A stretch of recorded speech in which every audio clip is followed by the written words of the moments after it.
Did you know that all the Avengers movie you have ever watched wasn't what the production crew planned initially? They had several ideas and alternate scenes about how the movies were going to span out. Imagine if the producers had followed their first ideas and the original stories from the comics. How different could things have been? Just think about how these changes might have altered the story we all know and love today. First, the movie was supposed to have a different beginning. In the 2012 movie, The Avengers, Nick Fury and S.H.I.E.L.D. put together the Avengers under the government's supervision. They unite to defend the world from Loki and his alien army, the Chitauri. But the comic books tell a slightly different story. In 1963, the first issue of The Avengers introduced us to Thor, Iron Man, Wasp, and Antman. That's Hank Pym, not Scott Lang. They didn't need the government to tell them what to do. They teamed up on their own to stop a rampaging Hulk. Soon, they discover that Loki is the one pulling the strings behind Hulk's rampage. Together, they confront Loki, and they officially become the Avengers through this battle. While the core idea is similar in the movies, the original comic version has its unique twist, showing the heroes coming together entirely on their own will. Even more beautiful, they would have been roommates. The Avengers have several bases in the movies, like the S.H.I.E.L.D. helicarrier and Stark Tower. Each member also has their own place. Hawkeye has his farm, Iron Man boasts a mansion in Malibu, and Scott Lang hangs his hat in a San Francisco apartment. But the Avengers' living arrangements have often been quite different in the comic books. Traditionally, many of them actually lived together. Originally, their home base was Avengers Mansion in Manhattan, where joining the team meant you could also move in. This particularly appealed to heroes like Hawkeye and She-Hulk, who might need more cash to swing a fancy place on their own. Over the years, their communal living has included some unusual spots, like a floating base known as Hydro Base, and even a more exotic location inside the giant remains of a dead celestial named Avengers Mountain. Living together would not only make logistical sense, but would also foster a sense of family and teamwork among the heroes. Guess we never saw something like that. One more thing that we could have seen: the Avengers meet the Justice League. You picture it. Your favorite Marvel heroes like Iron Man and Thor teaming up with DC legends like Batman and Superman. It sounds like a fan's ultimate dream, right? This epic meeting happened in the comic series JLA Avengers, where the two superhero teams come together right on the cover. While Marvel superheroes are the current kings of the cinema, DC's heroes, such as Batman and Superman, have been movie icons for a much longer time. Fans of both universes have been dreaming of a crossover since these characters were first introduced. However, because these heroes belong to different massive corporations, Marvel and DC, it's quite tricky to make such crossovers happen often. But when they do, like in JLA Avengers, it's a thrilling experience for fans who see their favorite characters from both worlds interact.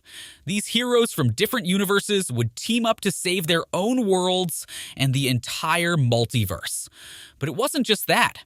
This epic adventure features some truly jaw-dropping moments, like Captain America going toe-to-toe with Batman in a showdown for the ages, and Hawkeye, the sharpshooting Avenger, actually joining forces with the Justice League.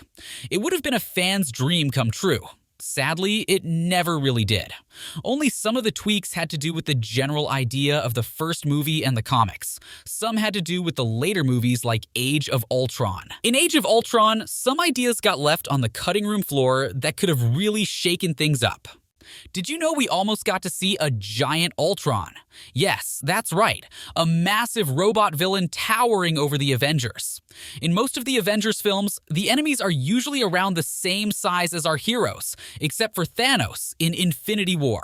But originally, Marvel had plans to introduce a huge enemy way before Thanos, a villain more than twice the size of the Incredible Hulk. The concept was for all the Ultron bots to merge into one gigantic bot during the epic final battle, creating a foe too powerful for the Avengers to defeat on their own. This idea was actually inspired by an Indian movie called Robots. Unfortunately, unlike in that movie, the concept of the Giant Ultron was eventually dropped from Age of Ultron. What we got in the film was still awesome, but imagine how different it would have been with a towering Ultron in the mix.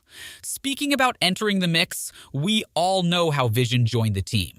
When Vision first appears, Thor wakes him up and sends him flying far away. But initially, that wasn't all that was supposed to happen. We could have seen Vision versus the Avengers. There was an incredible fight scene that got cut, where right from the moment he was born, Vision would prove how powerful he was by immediately battling the Avengers. This would have shown Vision as a formidable opponent, a real challenge for the Avengers to handle.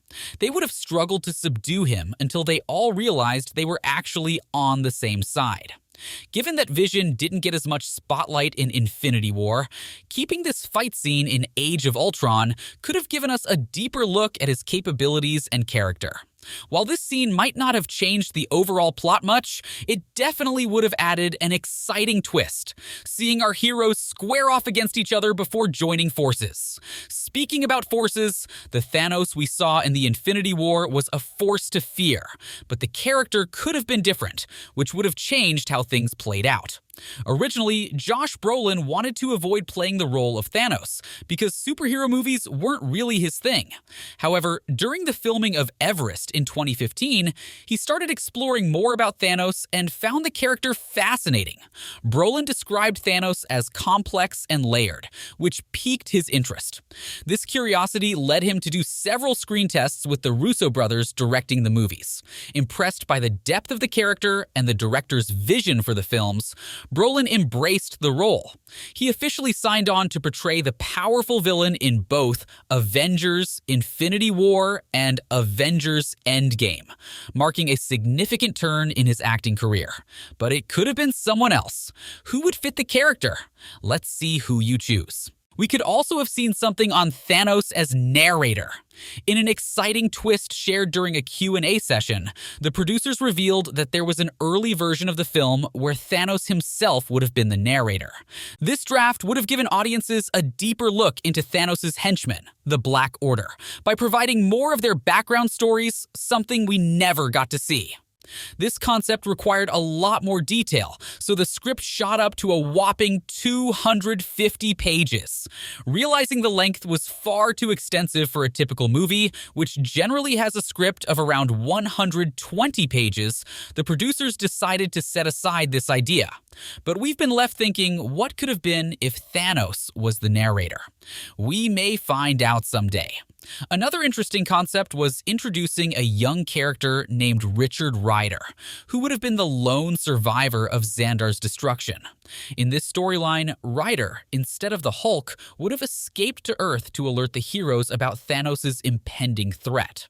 Moreover, Glenn Close was envisioned to voice the WorldMind AI within Rider's helmet, adding another layer to the narrative. These changes, however, were ultimately not included in the final films. Speaking about the final, Endgame was the ultimate finale for the Avengers movies. But things could also have been different. For example, there'd have been no girl power scene. During a surprising behind-the-scenes discussion, it was revealed that the iconic girl power moment in the final battle almost didn't make it into the movie. Remember that scene?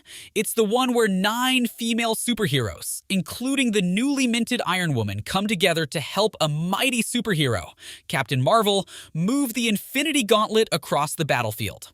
This decisive moment where all these superheroines unite was nearly cut from the film, which would have left us without one of the most memorable scenes showcasing teamwork and female strength. Another thing we could have seen was Antman actively fighting. In a fantastic twist that almost made it to the screen, Antman was initially planned to have a bigger role in the final battle. Instead of tackling one Leviathan and then getting the van running, concept art reveals he was meant to summon giant ants to serve as massive biological machines. These giant ants would have acted like tanks that the heroes could ride into battle. One particular piece of concept art showed Rocket, Groot, and Doctor Strange riding one of these giant ants as if it were a makeshift tank, while another piece depicted Ant-Man using the ants to bring down a Leviathan. Unfortunately, none of this made it into the final film. Ant-Man did make a brief appearance, popping out of his hiding place to work with Hope on the time portal. But during that short time, he didn't engage in any of the epic actions the concept art had envisioned. Seeing Ant-Man fight was something fans would have really enjoyed. After all, he's our fave! Speaking about favorite parts, the end of the movie was sure a fave. Everyone was sure thrilled when Thanos snapped, thinking the battle was over and he had won, but nothing happened. But guess what? That could have played out differently with a longer fight scene. Even though the movie is already over 3 hours, screenwriter Marcus revealed that they had planned an even more extended climax. They had included a scene set in a trench where the battle briefly paused for about 3 minutes, leading to a frantic discussion among 18 characters.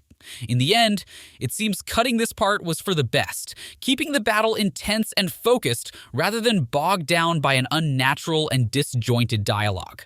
Sometimes, less really is more, especially in epic battle scenes. Or what do you think? Let us know your thoughts in the comment sections below. Also, hit the like and subscribe buttons to get updated on more exciting content from us.